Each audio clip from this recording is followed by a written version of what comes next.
Hello again in this installment of Spiritual Wisdom. I'm going to be talking about how we can create a better world, and these tips will not only help better your life but the world around us. I've got at least 7 tips, so these are 7 tips on how we can create a better world. So we've got a whole lot to talk about, but before all that, wishing you peace, love and blessings. So the first tip what we can do to create a better world is self-love. We should all practice self-love. Self-love is a journey that you'll be working on the rest of your life. And if more people loved themselves, there'd be a lot less pain and suffering in the world. Because there are a lot of good people in the world. But even though there's a lot of good people, sometimes you'll bump into a few nasty people. And these people are nasty for a few different reasons. They're nasty because they've got mental trauma. They're nasty because they don't love themselves. And when people don't love themselves, they're not the nicest people to be around, because people who don't love themselves will either take that pain they're feeling out on you because they're under the delusion what hurting others will make them feel better. Also, bullies don't love themselves, and that's why they're this way inclined. Some people will cause suffering to just themselves because they don't love themselves, and some people will just cause suffering to others as well as themselves. So the key to less suffering in the world is we want to create a world where more people love themselves. So as I talk in these videos, I'm always teaching people how to love themselves. That's something I'm always doing. So self-love, begin your journey, practice it. Even if you're watching this and you're a bully or you're someone who's been quite nasty to others, acknowledge you were not in the right headspace. That is your past, and heal from the past and apologise to others. Step number 3. This will raise your vibration, but if more people in the world were grateful, we'd have a better world. So people want to practice gratitude. We should all practice gratitude. And even if you're in your darkest days, you will find there's at least 5 things you're grateful for. And if you start with 5, you'll be able to, even if you can start with 3, you'll find there's a lot of things you're grateful for. And gratitude just raises your vibration. Many people in the Western world take so much for granted. The fact we've got access to free medicine, water, these things, it's good, but we should be grateful for them.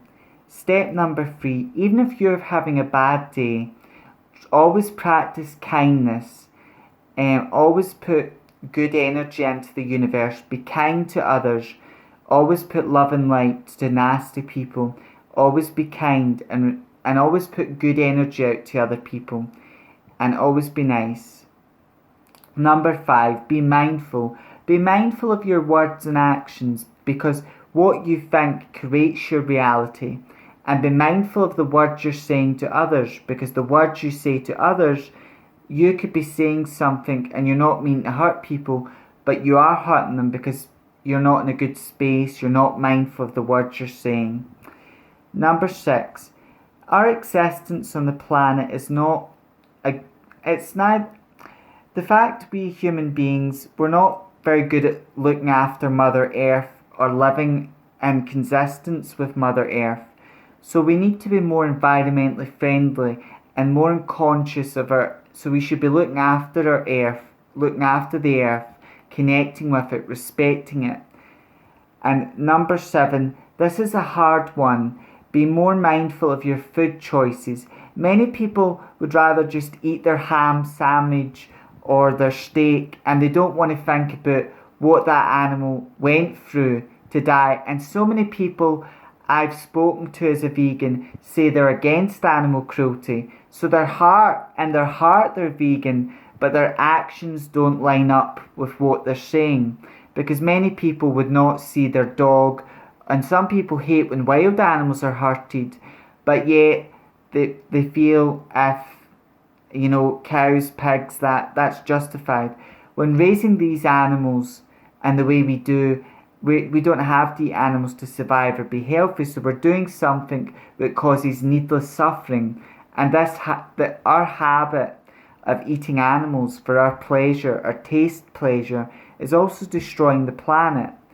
And we should be mindful because these animal products cause so much damage and suffering to our bodies, to the planet.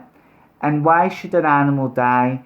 Because for us, if we eat a meal, if we eat a steak, that pleasure only lasts for 15 minutes and then we forget about it. And I think I'm going to add a 6 number tip, an 8, and tip number 8 is be open to change. Be open to changing yourself, be open to growth, and be open to new things. Becoming vegan, I was not born vegan. It was all about reprogramming my mind, and I see becoming vegan just aligning my life with my morals, with my actions, and that's what we should do. Find out what your beliefs, your morals are, and align your life with those morals. And if people done these things, they would create a better life for themselves and a better world.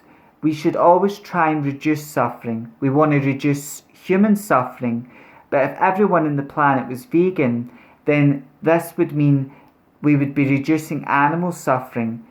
We as humans do cause harm to the planet. Our existence causes harm to the planet and that, but that doesn't mean we could have the attitude our existence destroys the planet. Let's just live our lives, not give a damn. Or we could say, let's reduce the suffering. And the key to creating a better world is to acknowledge suffering and to do something about it. So I hope these tips have helped you, inspired you to do these things and create a better world.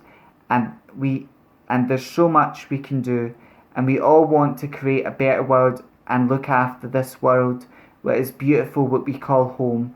Anyway, until the next installment of Spiritual Wisdom, may meet, may part, and meet again. Blessed be.